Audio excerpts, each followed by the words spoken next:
Bienvenidos a esta inmersión profunda. Hoy nos metemos con un libro muy corto, pero de una intensidad, bueno, sorprendente. El libro de Abdías, uno de los profetas menores del Antiguo Testamento. Y para guiarnos vamos a usar el análisis de Charles Feinberg de su obra Los profetas menores. La idea es desentrañar ese mensaje central de Abdías sobre el juicio de Dios contra Edom, tal como lo ve Feinberg. Eso es. Y Abdías, aunque sea el libro más corto, ojo, tiene su miga y su lugar. En la Biblia hebrea, por ejemplo, está entre Amós y Jonás. Y esto es interesante porque Amós, justo al final, menciona que Israel poseerá a Edom. ¿Sabes? Ah, mira, una conexión ahí. Sí, un tema que Abdías desarrolla a fondo. Luego en la Septuaginta, la versión griega, está entre Joel y Jonás. Pero bueno, Feinberg lo que hace es ayudarnos a entender no solo el contexto, sino digamos, la contundencia teológica de esta profecía, que va muy dirigida contra Edom. Un mensaje directo, vamos, sin rodeos. Y mencionas la contundencia teológica. ¿Qué es lo que lo hace tan potente, según Feinberg? Pues mira, lo que Feinberg subraya es cómo Abdías no lanza una condena porque sí, ¿sabes?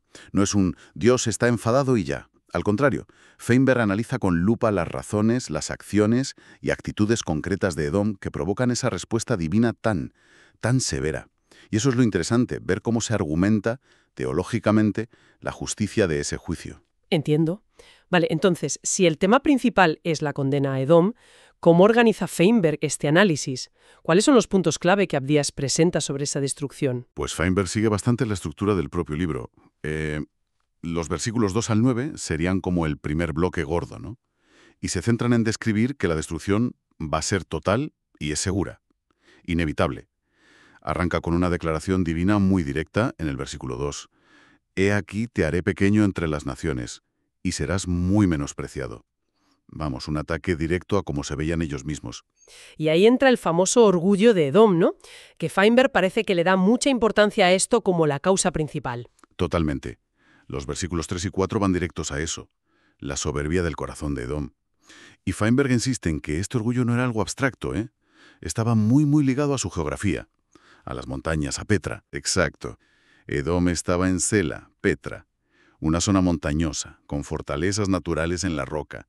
Vivían, literalmente, en las hendiduras de las peñas, como dice el texto, en sitios altos. Y claro, esa seguridad física les dio una arrogancia, una sensación de ser intocables. Se creían invencibles, eso es. Se decían, ¿quién me va a tirar de aquí? Una confianza basada en lo físico, en las piedras, que les ciega espiritualmente. Vamos, un patrón bastante humano, ¿no? Precisamente, y Feinberg destaca la ironía divina en la respuesta. Dios les dice, bueno, Abdías en su nombre, que esa misma altura de la que presumen será justo desde donde caerán. El versículo 4 es tremendo. Aunque te remontares como águila, y aunque entre las estrellas pusieres tu nido, de ahí te derribaré, dice Jehová. Es una humillación directa a esa autosuficiencia. Dios mismo se encarga de bajarles los humos. Vale. ¿Y la descripción de esa caída, de esa destrucción, cómo es? ¿Es algo gradual o es un borrón y cuenta nueva? Recuerdo que usaba imágenes potentes. Feinberg subraya que es absoluta, total, sin medias tintas. Y para ilustrarlo, se detiene en el versículo 5, que usa dos comparaciones muy gráficas, los ladrones y los vendimiadores. Normalmente, razona Feinberg, un ladrón que entra de noche, pues roba lo que puede, lo que le interesa. Pero rara vez se lo lleva todo, ¿no? Siempre queda algo. Claro, hay un límite, o no les da tiempo, o lo que sea. Exacto. Y con los vendimiadores pasa algo parecido. La propia ley de Moisés, en Levítico y Deuteronomio, decía que había que dejar los rebuscos, ¿sabes? Las uvas o espigas que quedaban después de la cosecha principal. Ah, sí, para los pobres, las viudas. Eso es una provisión social. O sea, en ambos casos, lo normal es que algo quede. Pero aquí no. Aquí no. Ese es el punto que destaca Feinberg. Los enemigos que Dios usará contra Edom no van a tener esa moderación. El versículo 5 pregunta retóricamente, ¿no hurtarían lo que les bastase? Si entraran vendimiadores hasta ti, ¿no dejarían rebuscos? La idea es que la destrucción de Edom será peor que eso. Un saqueo total, un expolio completo. No van a dejar nada. Es una imagen de aniquilación. Buf, qué imagen más desoladora. Y antes mencionaste la certeza del juicio.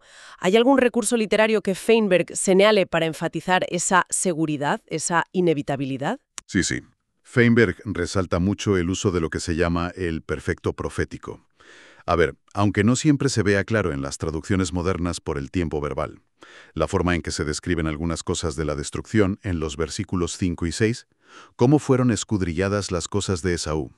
Sus tesoros escondidos fueron buscados. Se narra como si ya hubiera pasado, aunque todavía es futuro en el momento de la profecía, Hablar del futuro como si ya fuera pasado, entiendo. para darlo por hecho. Exacto. Es un recurso muy potente en la profecía hebrea. Sirve para subrayar que el cumplimiento de la palabra de Dios es absolutamente seguro, ineludible. Para Dios y para el profeta, el juicio está tan decidido que se puede contar como un hecho consumado. Feinberg ve en esto un reflejo de la convicción divina que hay en todo el mensaje de Abdías. La sentencia está dictada. No hay vuelta atrás. Entendido. O sea, tenemos orgullo basado en la geografía y una destrucción total y segura como respuesta. Pero Edom no solo confiaba en sus montañas, no. ¿Qué dice Feinberg de sus otros pilares? Sus alianzas, su famosa sabiduría, su poder militar. Pues Feinberg detalla cómo Abdías describe el colapso total, sistemático, de todos esos pilares en los que Edom se apoyaba. Es una desintegración en toda regla, y orquestada por Dios, claro. Primero, sus relaciones internacionales. Sus aliados, aquellos en los que confiaban para defenderse, no solo le van a fallar, sino que se van a volver contra él. El versículo 7 es brutal. Todos tus aliados te han engañado. Hasta los confines te hicieron llegar. Los que estaban en paz contigo prevalecieron contra ti. Los que comían tu pan pusieron lazo debajo de ti. Vamos, la traición de sus propios socios. Vaya, la confianza se vuelve en su contra. Qué duro. Y la sabiduría. Edom tenía fama de eso, ¿no? De ser un centro de conocimiento. También se esfuma. Feinberg señala el versículo 8, que es otra pregunta retórica demoledora. No haré que perezcan en aquel día, dice Jehová, los sabios de Edom y la prudencia del monte de Esaú. Edom era famoso en el mundo antiguo por sus sabios. Hay que recordar que Elifaz, uno de los amigos de Job, era de Temán, una ciudad importante de Edom. Pues toda esa reputación de inteligencia, de prudencia, Dios la aniquila. Su sabiduría no les va a servir de nada contra el juicio divino. Y supongo que lo mismo pasa con el músculo militar. Exactamente, el último pilar en caer. Su fuerza militar. El versículo 9 lo deja claro. Y tus valientes, oh Temán, serán amedrentados, para que todo hombre sea cortado del monte de Esaú por el estrago. Temán, que sería la capital o una ciudad clave, representaba ese poderío militar. Pero sus guerreros más valientes van a entrar en pánico, van a ser exterminados. Su capacidad de lucha, otro motivo de orgullo, reducida a cero. Feinberg lo presenta como un desmantelamiento completo, pieza a pieza, de todo lo que sostenía la arrogancia de Edom. Es un cuadro de desolación total, ¿no? Geográfica, diplomática, intelectual, militar, todo abajo. Pero si el orgullo fue la raíz, ¿cuál fue la ofensa concreta, la gota que colmó el vaso para este juicio tan severo? Feinberg seguro que identifica un cargo principal. Sí, y aquí llegamos al meollo de la acusación, según Feinberg, los versículos 10 al 14. Ahí se expone lo que Abdías llama la injuria a tu hermano Jacob, verso 10.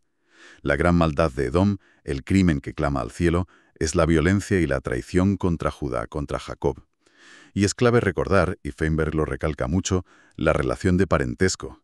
Edomitas e israelitas serán, descendientes de dos hermanos gemelos, Esaú y Jacob. Claro, ese lazo de sangre, esa hermandad, hace que la traición sea aún peor, ¿no? Es casi como un fratricidio a nivel nacional.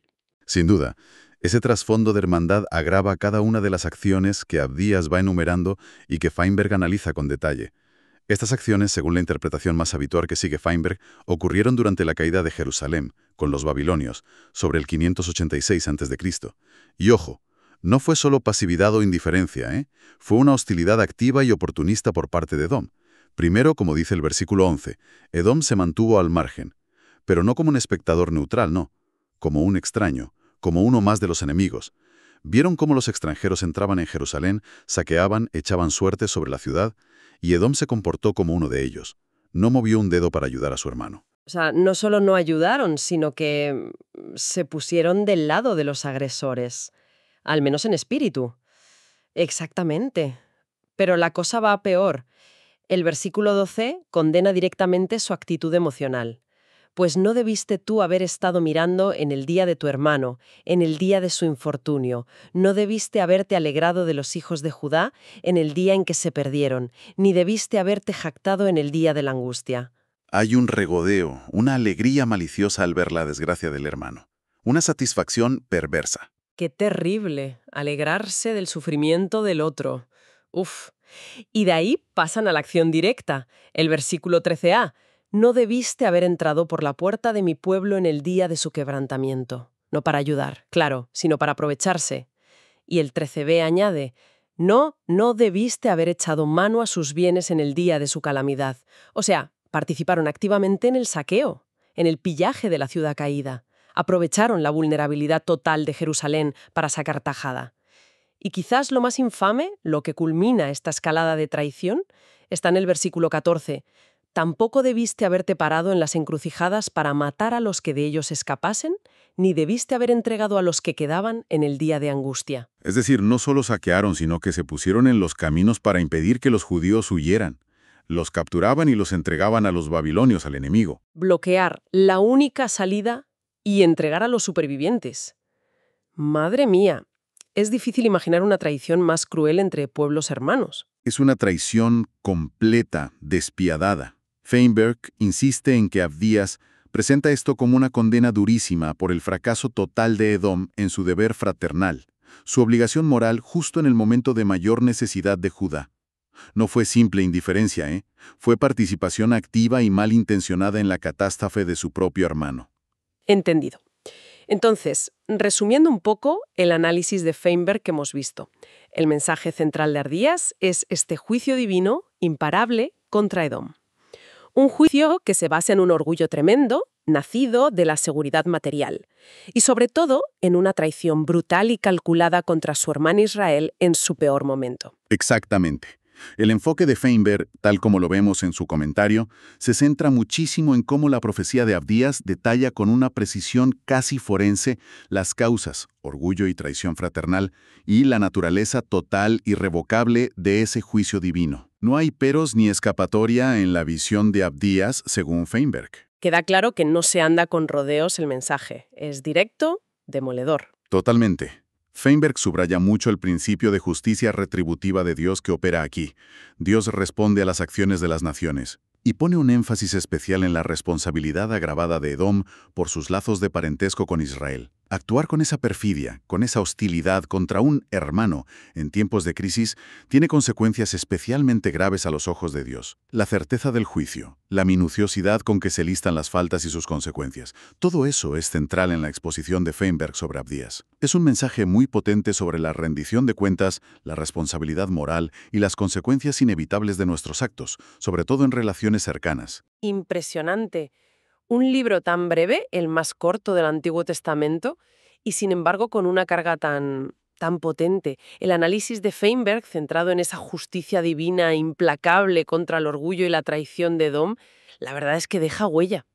Invita a pensar. Sin duda, la lectura de Feinberg nos obliga a reflexionar sobre las responsabilidades que tenemos, no solo por parentesco, sino por simple vecindad, por coexistencia, incluso entre naciones. Aunque hable de cosas antiguas, esas dinámicas de orgullo, de resentimiento, de oportunismo, de traición, resuenan tristemente hoy en día, ¿verdad? Feinberg desmenuza con una precisión increíble esas transgresiones de Edom, la soberbia que nace de sentirse seguro, intocable, la pasividad cómplice que se vuelve hostilidad activa, el alegrarse de la desgracia ajena, el saqueo oportunista y, lo peor, esa traición final de cortar las vías de escape a los que huyen. Cuando hay lazos previos. Y esto, claro, nos lleva, inevitablemente, a una reflexión final para quienes nos escuchan. ¿De qué manera reflexionar sobre estos fallos concretos de Edom, ese orgullo basado en la seguridad, esa inacción maliciosa, ese alegrarse e incluso beneficiarse del desastre ajeno, podría darnos claves sobre las dinámicas de conflicto, de responsabilidad y sobre las consecuencias de la indiferencia? Bueno, en cualquier época, no solo en antiguas rivalidades. Ahí queda la pregunta.